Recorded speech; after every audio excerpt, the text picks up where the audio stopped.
Hello everyone and welcome to Creativity Unleashed. This is Darren and we are on Truss Diaries number 12. We are working on X braces, the very important part when building a structure. They're not as important when there isn't severe weather or earthquakes or other strange events, but they are very important for all of those features and they provide the safety for the trusses. So right now I'm using a laser measure device to measure the distance between the trusses to see what they exactly came out to. And I'll do that on both sides, add the numbers together, and then divide them in two. And that's the size of the X brace I'm going to make. It was quite helpful having the laser measuring device for being able to measure between the trusses. You can definitely do it with a tape measure, but this sure was convenient. Alright, perfect. No, esos son... es un chin diferente.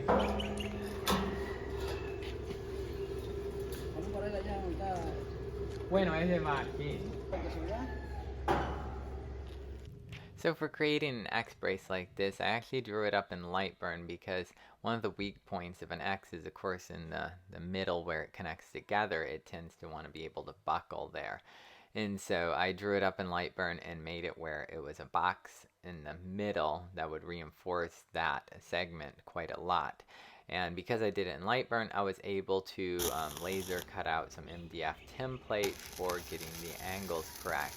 And so essentially I just had to draw a rectangle on the ground of the dimension I wanted and then set the pieces in place and mark up and then use the different templates that I had already pre-cut.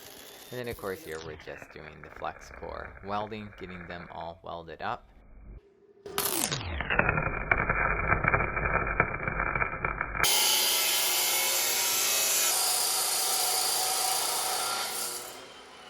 So here I am just cutting off a bit of the expanded steel mesh on the top and bottom, getting ready to install the X brace here. With several people, it's pretty easy to lift them into place. They aren't all that heavy, but they are quite rigid. This definitely makes a really big difference when you tie these together and you have the truss units working together as one. It gets rid of most of the just minute wiggling that is quite expected with having this long of a span. When you're first climbing up to fix things into place, it's definitely a lot easier to just pull a cable up and stick weld things. But if you try to weld it all the way out, it can take a substantial amount of time and be quite difficult to stick weld being such thin wall tubing. Definitely doable, but it makes your life a lot more difficult. Using the self-shielded flex core is a lot easier, but a little bit more inconvenient to drag the machine up to wherever you're welding.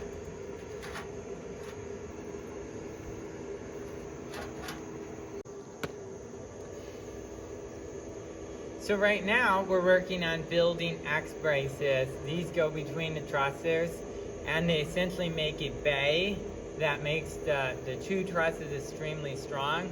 And then when the purlins go across, it adds a whole lot of strength to make sure that the trusses can't tip over in a severe event. And so also the weak point on a X brace is the center, because it could want to twist out of position. And the way to avoid that is some people put like a big square plate welded in the center of their X, and that can work fine. But in this situation I'm using tubing and it's a lot stronger to just use some of the extra pieces to make essentially a whole box segment here. And this is just going to be unbelievably strong.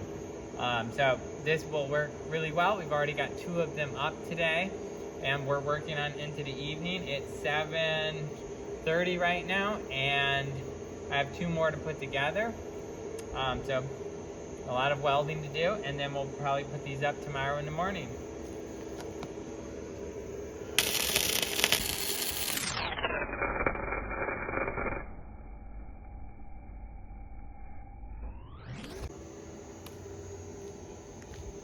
So as you can see, I got the Thulium welding machine hung up in the middle of the X brace, and that way I can reach both sides with flex core, and it takes much less time.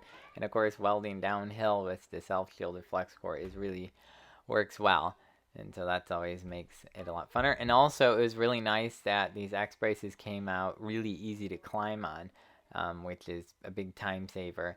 I always find when you design a structure and you don't have cranes or scissor lifts and all of that, if you can make the structure in a way that you can climb around just about everywhere, it does save a lot of time and effort in the construction process. Of course, it would make it stronger to put X braces between every truss, but that would add a lot of material and work that isn't always necessary. Another option is to add a bottom cord.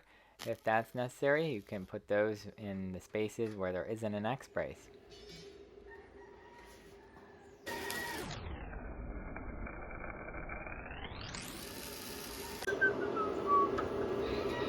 How fun.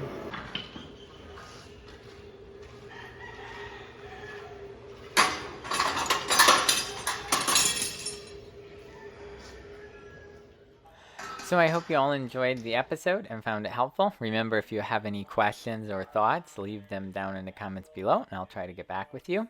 In the next episode, we'll be putting together all of the purlins and getting them up on the roof. So there's a whole lot more work to do. Catch you in the next one. Bye now.